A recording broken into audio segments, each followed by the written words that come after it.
ارشاد رسول کریم صلی اللہ علیہ وآلہ وسلم، حسن قرت کے مقابلوں کا فتنہ۔ حضرت حذیفہ رضی اللہ تعالی عنہ فرماتے ہیں کہ حضور اقدس صلی اللہ علیہ وآلہ وسلم نے فرمایا، تم قرآن کو عرب کے لب و لہجے اور آواز میں پڑھا کرو، یعنی کہ تم قرآن کو عرب کے لب و لہجے اور آواز میں پڑھا کرو، ابو الہوس کے نغموں کی طرح پڑھنے اور یہود و نصارہ کے طرز قرات سے بچو۔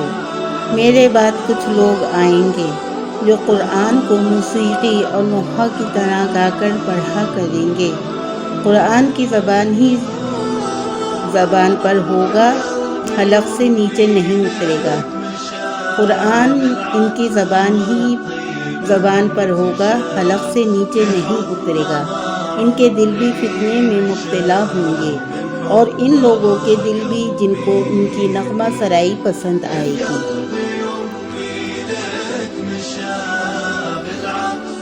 ارشاد رسول صلی اللہ علیہ وآلہ وسلم، نشستوں کا دور۔ حضرت ابو ہریرہ رضی اللہ تعالی عنہ سے مروی ہے کہ رسول اللہ صلی اللہ علیہ وآلہ وسلم نے فرمایا، جب مال غنیمت کو ذاتی مال بنا لیا جائے گا، اور امانت کو غنیمت اور زکوٰۃ کو تاوان سمجھا جائے گا، اور علم غیر دین کے لیے حاصل کیا جائے گا، اور آدمی اپنی بیوی کی اطاعت کرے گا، اور والدہ کی نافرمانی اور دوست کو قریب کرے گا، اور والد کو دور ہٹائے گا، اور مساجد میں شور و غل ہوں گے، اور قبیلے کا سردار ان کا فاسق ہوگا، اور قوم کا وڈیرا ان کا کمینہ اور گھٹیا آدمی ہوگا، اور آدمی کی عزت اس کے شر سے بچنے کے لیے کی جائے گی۔ گانے والیاں اور آلات لہو و لعب باجے گاجے بہت ہو جائیں گے۔ اس امت کے آخر میں آنے والے پہلوؤں پر لان تان کریں گے، سو ایسے تم سرخ ہوا کے چلنے اور زلزلے کے آنے اور زمین میں دفنائے جانے اور شکلوں کے بگاڑنے جانے اور آسمان سے پتھروں کے برسنے کا انتظار کرو۔ اور اس کے علاوہ بہت سی مسلسل نشانیاں ایسی آئیں گی جیسے ہار کا دھاگا ٹوٹنے کے بعد موتی لگاتار گرتے ہیں۔ ارشاد رسول کریم صلی اللہ علیہ وآلہ وسلم، رشوت خوروں کے متعلق حضور صلی اللہ علیہ وآلہ وسلم کا ایک خطبہ۔ ایک مرتبہ حضرت صلی اللہ علیہ وآلہ وسلم نے زرارہ و شنوا کے ایک آدمی عبداللہ رضی اللہ تعالیٰ عنہ بن باقیہ کو قبیلہ بنو سلیم کا تحصیلدار مقرر کیا۔ جب وہ صدقات وصول کر کے واپس آیا تو حساب دیتے وقت کچھ مال علیحدہ رکھ کر کہنے لگا کہ یہ ان لوگوں نے مجھے تحائف دیے ہیں، اس لیے یہ میرا اپنا مال ہے۔ آپ صلی اللہ علیہ وآلہ وسلم نے فرمایا، اگر یہ سچ ہے کہ انہوں نے تمہیں تحفے عطا کیے ہیں تو میں پوچھتا ہوں کہ جب تم اپنے ماں باپ کے پاس گھر بیٹھے رہے تھے تو لوگ تمہارے پاس کتنے ہدیے بیچتے تھے؟ پھر آپ سے خطبہ دیا جس میں جب میں تم سے کسی شخص کو تحصیلدار بنا کر بھیجتا ہوں تو واپس آ کر کہتا ہے کہ یہ مال تمہارا ہے اور یہ میرے تحفے اور ڈالیاں ہیں، اگر وہ سچ کہتا ہے تو کیوں اپنے ماں باپ کو گھر میں نہیں بیٹھتا جہاں لوگ اسے ڈالیاں بیچتے رہیں؟ خدا کی قسم، جو شخص ناجائز طور پر کوئی چیز لے گا، قیامت کے روز اسے اٹھائے ہوئے دربار خداوندی میں حاضر ہوگا۔ میں تم سے ان لوگوں کو پہچانوں گا جو ایک بڑبڑاتے ہوئے اونٹ یا آواز دینے والی گائے یا ممیاتی ہوئی بکری اٹھائے ہوئے خدا کے سامنے پیش ہوں گے۔ پھر آپ صلی اللہ علیہ وآلہ وسلم نے دونوں ہاتھ بلند کر کے فرمایا، الہی کیا میں نے تبلیغ کا حق ادا نہیں کر دیا؟ الہی کیا میں نے تبلیغ کا حق ادا کر دیا؟ ارشاد رسول کریم صلی اللہ علیہ وآلہ وسلم، گداگری اسلام کی نظر میں۔ حضرت ابو ہریرہ رضی اللہ تعالی عنہ کی روایت ہے کہ نبی اکرم صلی اللہ علیہ وآلہ وسلم نے فرمایا، جو شخص اپنے مال میں اضافہ کرنے کے لیے لوگوں سے مال مانگتا ہے وہ تو بس آگ کا انگارہ مانگ رہا ہے۔ اب معلوم ہونے کے بعد چاہے کم مانگے یا زیادہ مانگے۔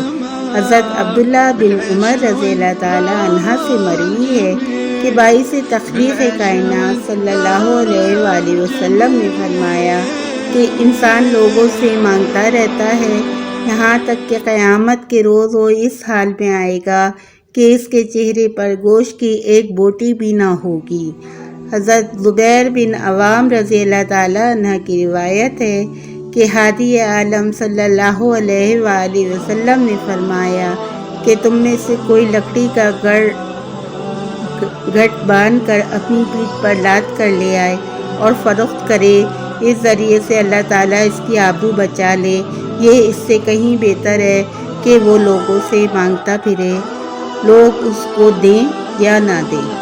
حضرت ابو ذر رضی اللہ تعالیٰ عنہ نے فرمایا کہ نبی اکرم صلی اللہ علیہ وآلہ وسلم نے مجھ سے بلا کر عہد لیا کہ لوگوں سے کچھ نہ مانگو۔ میں نے اس کا عہد کیا۔ اس پر حضور صلی اللہ علیہ وآلہ وسلم نے فرمایا کہ اگر تیرا کوڑا زمین پر گر جائے تو وہ بھی کسی سے نہ مانگ بلکہ سواری سے اتر کر خود اسے لے لے۔ مشکوات شریف کی یہ روایت ہے۔ ارشاد رسول کریم صلی اللہ علیہ وآلہ وسلم، خدا کی رحمت سے دور۔ رسول اللہ صلی اللہ علیہ وآلہ وسلم ایک مرتبہ منبر پر تشریف لائے اور پہلی سیڑھی پر قدم رکھ کر فرمایا آمین، پھر دوسری سیڑھی پر قدم رکھ کر فرمایا آمین، اور اسی طرح تیسری سیڑھی پر قدم رکھ کر فرمایا آمین۔ جب صحابہ رضی اللہ تعالیٰ عنہ نے دریافت کیا تو حضور اکرم صلی اللہ علیہ وآلہ وسلم نے فرمایا کہ حضرت جبرائیل علیہ السلام نے پہلی مرتبہ کہا، جس نے بوڑھے ماں باپ کو پایا، دونوں میں سے ایک کو پھر اس نے ان کی خدمت کر کے جنت حاصل نہ کی تو یہ بدنصیب خدا کی رحمت سے دور ہوا۔ میں نے کہا آمین۔ پھر دوسری سیڑھی پر قدم رکھتے ہوئے جبرائیل علیہ السلام نے کہا کہ جس شخص نے ماہ سیام جیسا برکتوں والا مہینہ پایا اور پھر اس مکرم مہینے کی برکت سے جنت حاصل نہ کی تو بدقسمت خدا کی رحمت سے دور ہوا۔ میں نے کہا آمین۔ اور تیسری سیڑھی پر جبرائیل علیہ السلام نے کہا کہ جس شخص نے آپ کا نام سن کر درود نہ پڑھا تو وہ بھی خدا کی رحمت سے دور ہوا۔ میں نے کہا آمین۔ اللہم صلی۔ ارشاد رسول کریم صلی اللہ علیہ وآلہ وسلم، سرکار دو عالم صلی اللہ علیہ وآلہ وسلم کا ایک فیصلہ۔ فتح مکہ کے بعد جب مسلم افواج نے قوم حوازن پر غلبہ حاصل کیا تو اس میں 5000 مرد، 2 عورت، غلام، لونڈیوں کی شکل میں گرفتار ہوئے اور تقریباً 40,000 حیوانات مال غنیمت میں ہاتھ آئے۔ اس تمام مال غنیمت کو فوج میں تقسیم کر دیا گیا۔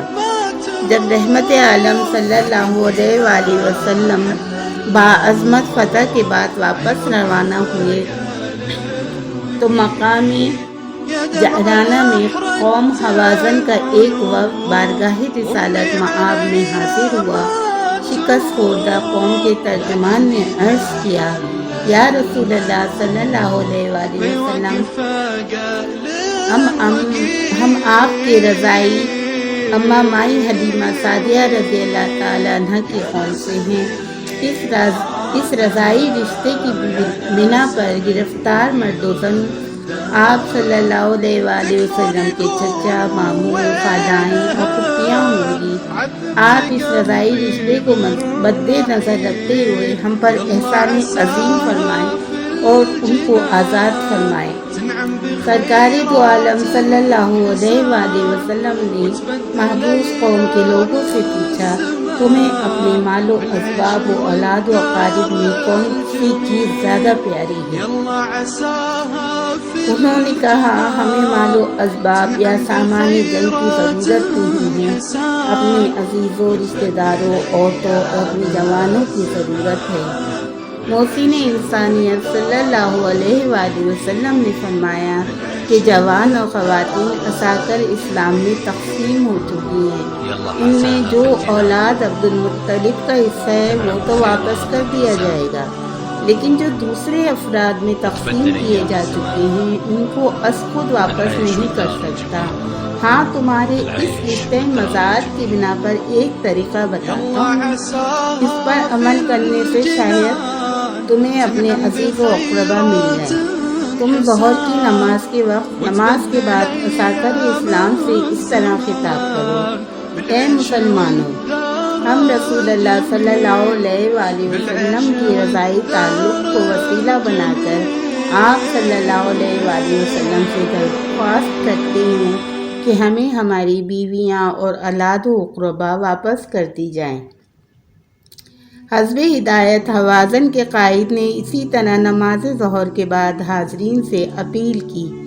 ان کی درخواست پر حضور اکرم صلی اللہ علیہ وآلہ وسلم نے اسی مجلس میں اپنا اور آل عبد المطلب کا حصہ آزاد کر دیا۔ آپ کی مطابعت میں مہاجرین و انصار صحابہ کرام رضی اللہ تعالیٰ عنہ نے بھی اپنے حصے کے غلام اور لونڈیاں آزاد کر دیے۔ ارشاد رسول کریم صلی اللہ علیہ وآلہ وسلم، عقل و بصیرت کے مطابق حضرت ابو ہریرہ رضی اللہ تعالیٰ عنہ فرماتے ہیں کہ جنگ احزاب کے موقع پر قریش کا سفیر حارث غسطنانی نبی اکرم صلی اللہ علیہ وآلہ وسلم کی خدمت میں حاضر ہوا اور عرض کی کہ ہمیں مدینہ منورہ کی کھجوریں عنایت فرما دیجیے، جو قیمت آپ فرمائیں گے ادا کر دی جائے گی۔ آپ صلی اللہ علیہ وآلہ وسلم نے فرمایا کہ میں اپنے رفقا سے مشورہ کروں گا، تم کل آؤ، جیسا فیصلہ ہوگا تمہیں مطلع کر دیا جائے گا۔